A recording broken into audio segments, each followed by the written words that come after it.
All right, so we have a couple things to finish up with the latter part of the Middle Ages before moving on to the 1400s. We call them the end of the Middle Ages, making that transition towards a more modern period. And with the arrival of a more modern period, we'll see a transformation in Christianity as well.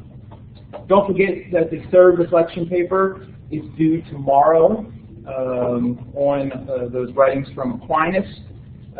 If you tried earlier, there was a mistake in the link. There should be 3 separate sections, not too long, but make sure that you look at all 3 of those sections and are addressing those in your paper. So today we finish up with talking particularly about some issues related to practice in the later Middle Ages. We've talked about mysticism and church architecture, the development of drama within Christianity, certain types of plays. There were changes as well within the practice of Christianity, in the worship services, I should say. By 800, there was a fairly formal structure in place for Christian worship in both East and West. In the West, it was the papal Mass. And so Mass refers to the worship service in which the Eucharist is taken. And so a Mass is not just a general service, it's an observance of the Eucharist. And by the 800s, it had become very formalized, involving a procession. The people presiding in the service would come forward. There was the use of special garments or robes of those participating in the service. In churches, men and women were divided, with men on one side and women in another section. But there was a very strong guidelines of what happened when. A kiss of peace related to the Holy Kiss, but men kissed men, women kissed women. There was the lighting of candles, the carrying of incense. And by that later Middle Ages part, congregational singing was on its way out. Instead, a choir would sing at specific times in the service. Eventually, congregational singing would, in a sense, be outlawed by the church. But at this point, it's not outlawed, it's just heavily discouraged. And even today, though there have been some changes in the Catholic worship service, Catholics in general don't have too much congregational singing. The choirs would sing predominantly psalm-type songs with names like Glory to the Father, Kyrie eleison, which means God have mercy, or Lord have mercy, glory to God on high. There would be a formulaic greeting of saying, peace be to you. Depending on what day of the month it would be, there would be a specific prayer. There would be specific readings from either the Old Testament or the New Testament that would be specific to the day in the year. There would, of course, be the service of the Eucharist, the bread being broken and given to those present. Between 800 and 1200, there were further changes. During the processional, the cross would be carried. The bishop's crown, or also called tiara, more of a royal type of procession. By the Middle Ages, the table that was used for holding the elements, right, so you putting the bread and the wine before observance of the Eucharist, became known as an altar. Right? Like you would sacrifice something on. We talk about how the sacrifice takes on those connotations of a sacrifice. But that altar this time was moved to the very front of the worship space, and the presider would do a lot of the Eucharist service with his back to the congregation. Right? And so he's up there in Latin talking, essentially the idea being he's talking to God on behalf of the congregation. And so a lot of people would just watch his back as the presider said the different prayers related to the Eucharist. By the later Middle Ages, instead of using bread, it had gone to wafers, sometimes referred to as a host. Laity, the common Christian, by the later Middle Ages, only received communion in one kind, as it was called. They only received the bread. They did not receive wine. So they only ate of the bread. They didn't drink of the cup. Most people took of the Eucharist very infrequently. It was expected they would at least take it once a year on Easter. Not only do we see these changes in the worship service, you also see the development of private masses, where the wealthy could pay for a mass service for themselves. Sometimes also held in honor of somebody who had passed on. In the Byzantine side of Christianity, the Byzantine Rite had largely been established by the early Middle Ages. There were some similarities, but also some differences. Some of the songs used were different. Also, it was more chanting, but by the later Middle Ages in the West, organs had entered the worship service. But in the Greek Church, in the Orthodox Rite, it was still a cappella music. When it came to the Eucharist for Eastern Christians, the language that was used suggested the reality of Christ's presence, but they also referred to the presence as being symbolic or mystical. And they're not talking about transubstantiation like what the Western Christians offer. Also, when the priest got to the point of the service where the Eucharist was to be given, the altar would be hidden behind a wall known as an iconostasis, because there were pictures of icons. And so there was, if you can kind of think of it, this wall of icons that separates the congregation from the altar. And then the elements would be brought out after they were blessed. No. Okay. Yeah. Church members in the Eastern Rite, including baptized infants, received communion in both kinds. And so they received both the bread and the wine. I don't think it was a matter of, well, if you're going to withhold the wine from everybody, we're going to give it to babies. I don't think there was anything like that. But you received both kinds, even as baptized infants. Part of what we see here developing with all of this is a theology of sacraments. The sacraments refer to specific practices within Christianity whereby grace was extended to the individual participating in the practice. Now, sacrament had been around the term sacrament had been around for several centuries at this point. Tertullian had used it to refer to church practices. But by the Middle Ages, there's a very strong sacramental theology and a very precise effort to delineate what are the sacraments. In the Western Church, it was these seven.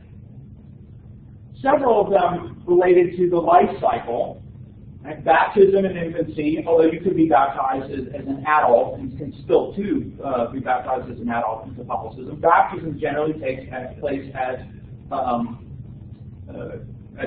infancy. Later on, though, that is confirmed, right? There's that confirmation where you kind of accept your place in the community, usually some time of education preparing you for that. The age of confirmation and the age of First Communion have varied throughout Catholic history. Sometimes it's been earlier in one's life, sometimes it's been later. But usually it's that later childhood, early teen years. It's kind of like the window as to when it's kind of fluctuating. And so confirmation. As you reached adulthood, it was expected that you would either take one of two paths. You would either be married, or you would choose to live a monastic life or give your life in service to the church by being ordained. And so you would become part of one of the orders, like the Franciscans or the Dominicans that we'll talk about, Augustinians. At death, Prior to your death, you would be anointed with oil, preparing you for your travels to the next life, and this was known as extreme unction. This has been changed a little bit. Now it's called anointing of the sick, and so it can be done at more times than just close to death. So those 5 were largely related to the life cycle. They took place at different times. Penance and communion were, like once you were confirmed, it was expected that these things would occur throughout your life. Penance, sometimes also called confession, so that term also gets used. Now it's referred to as reconciliation. The penance term is not used anymore by Catholics. But the idea was a confession of sins, and then there were certain acts you would need to do, certain prayers that you might need to say, or certain charitable deeds that you would have to do, as an exhibition of your remorse at sinning. And communion was also encouraged frequently throughout your life, throughout the year and throughout your life. But as I said, for most Catholics, it was maybe once a year, maybe twice.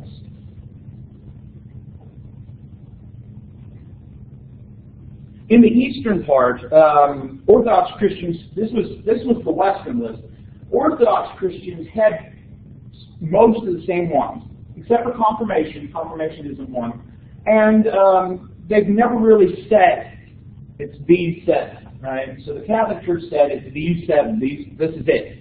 But the Orthodox Christians have never officially stated that there are 7 sacraments. Another development in the later Middle Ages is the coming of age of what's known as the cult of the saints. For most people, because they didn't know Latin, because they didn't know church theology, they connected to the church through these through these people. Now we talk about how in the early church, martyrs and confessors had special privileges, or people had a lot of respect for them. Well, those kind of things continue on, and what you start to see are people claiming supernatural activity of these individuals, including after death. Right? That they prayed to this specific person and healing came. And so what you have a development of is a special class of people who are conceived of as being closer to God. That they had lived extremely holy lives, and that you ask for their intercession, you request their aid, because they are so closer to God, it is more likely that those requests would be made. And so the idea being God being so high and holy, we can't go directly to Him, and so we go to someone who is closer to Him, a saint, or Mary, Jesus' mother. So there's this idea that develops of there needs to be some sort of intermediary between the common person and God. By the Middle Ages, the papacy claimed the right to what's called canonization, right? Choosing the official saints. So you can't just refer to somebody as a saint. The church has to make that decision. In fact, just recently, last week, with the Pope's travels through the Americas, he canonized an early missionary to the Americas. Junipero Serra is his name. Often these saints would be connected with certain groups or special abilities or certain requests. So you have St. Nicholas, patron saint of sailors and fishermen, St. Jude, the saint of last resort. And so what we have by the Middle Ages is a calendar filled with feast days, observed to a specific saint, or seasons connected with various saints. So a calendar packed with moments of holiness. And of course, at the top of all these special people is Mary. And Mary is the most special of these, this specific class of individuals. A very, very important person for a lot of Catholics. Questions about worship or the cult of the saints?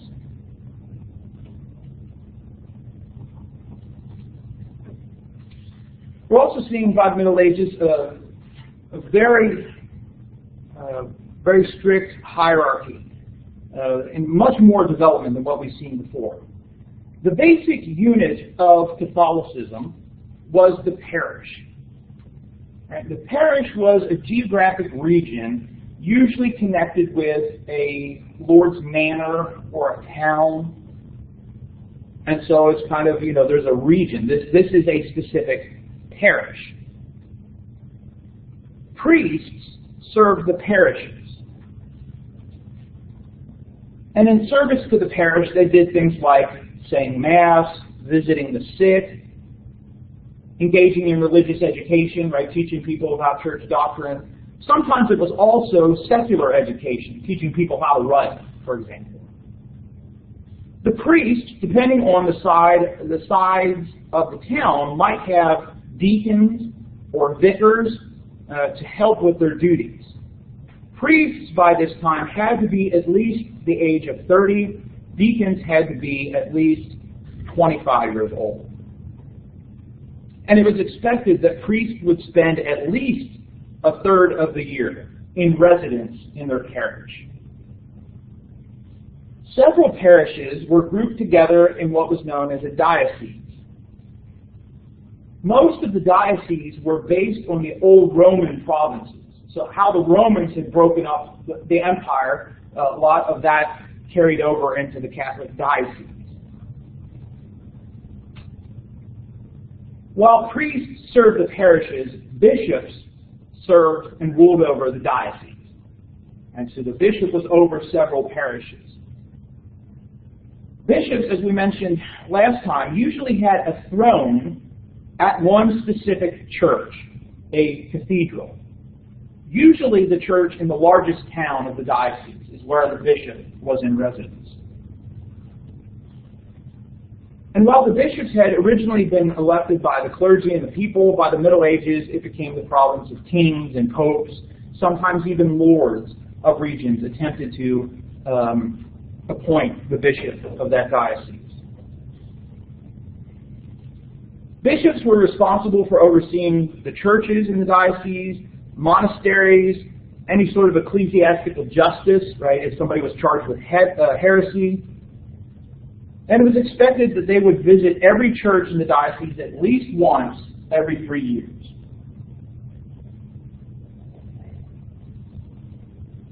And then, of course, at the top of Catholicism sat the Pope. In the East, in the Byzantine or Orthodox Church, authority was a little bit more collegial, meaning it was shared among people as opposed to the hierarchical structure of Catholicism. Christendom for the East was broken down into 5 patriarchates, each ostensibly ruled by a patriarch. And included in that list was Rome. And so instead of looking at the Pope as the Pope, he was simply the Patriarch of Rome. Because of the status of Rome, its connection with Peter and Paul, the Patriarch of Rome was considered first among equals, but not the supreme head. Under the patriarchs were bishops, right, who oversaw the churches in various regions.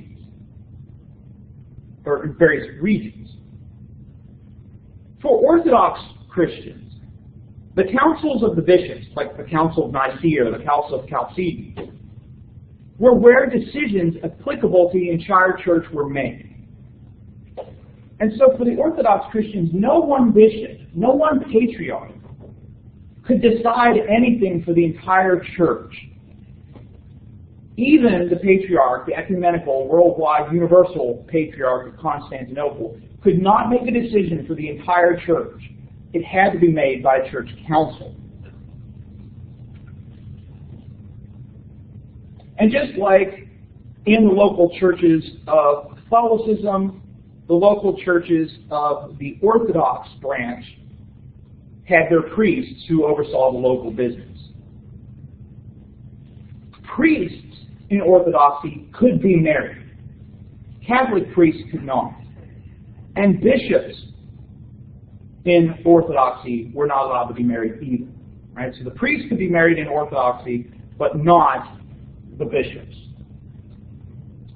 It is one of the strange things within, especially Catholicism, though, in that if priests from Orthodoxy or from Anglicanism, that we'll talk about in a couple of weeks, convert to Catholicism, they can be priests even though they're already married. But if you come through Catholicism and decide to be a priest, you can't be married. And so if you come in as a priest in another communion like that, you can you could be a priest that's married. And so there are married priests in Catholicism, usually because they've converted from either Anglicanism or Orthodoxy.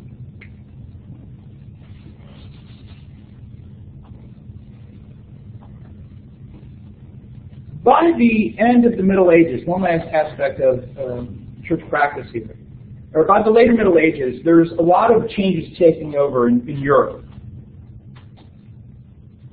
Development of cities, the rise of the middle class, and many Christians, common Christians, poor Christians' needs were not being met. And so you have these new religious orders, usually of monastics, who developed in order to try to meet those needs.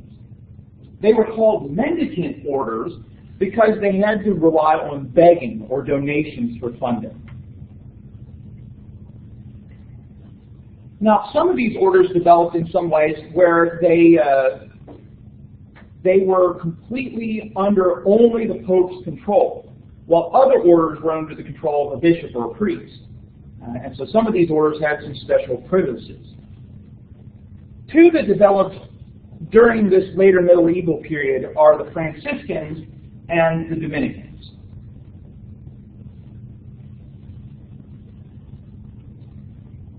The Franciscans were started by Francis of Assisi. Francis of Assisi is where the current Pope got his papal name, as he took it from this man named Francis. Go ahead, Jacob. So these were houses of auto. Were they Catholic or? These two are Catholic orders. Catholic orders. Right? So if you decide to become a monk, you can become a Franciscan, or you can become a Dominican. This is kind of like a monastic way of. Yes, it's just which kind of monk, which kind of order you want to be a part of. And usually you made that decision based on what were the kind of things that were emphasized by that order, the goals, what they specifically set out to do. Francis of Assisi grew up in a wealthy family, but he was very dissatisfied with how much wealth his family had. So he ultimately renounced that to help the poor. And so what he did was spent his time providing help to the poor, visiting the sick, as well as preaching about Jesus. Eventually, people started following him, and wanting to live and emulate him, and then also help people like he was helping people. And so eventually he got approval from Pope Innocent III to form the OFM, the Order of Lesser Brothers, or the Order of Friars Minor. So the official name of the Franciscans is the Order of Friars Minor, but they're more commonly known as Franciscans. They shared some aspects, or some things in common with other monks. They vowed celibacy, they vowed poverty, but the Franciscans did not live in monasteries. Because they traveled around begging and trying to get donations, they moved around a lot. Francis was a rather interesting individual, had a very positive view towards nature, thinking of nature as that there's a familiar connection, a brotherhood with nature and human beings.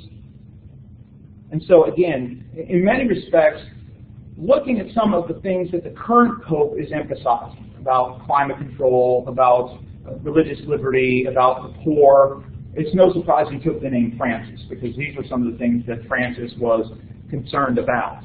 Later in life, it's claimed that he developed the stigmata. The stigmata are the reproduction of the wounds of Christ in his body. And so people have claimed at various times to have this experience where Christ's wounds, from the crown of thorns, from the nails, maybe even from the side, where the spear went in, are experienced by people.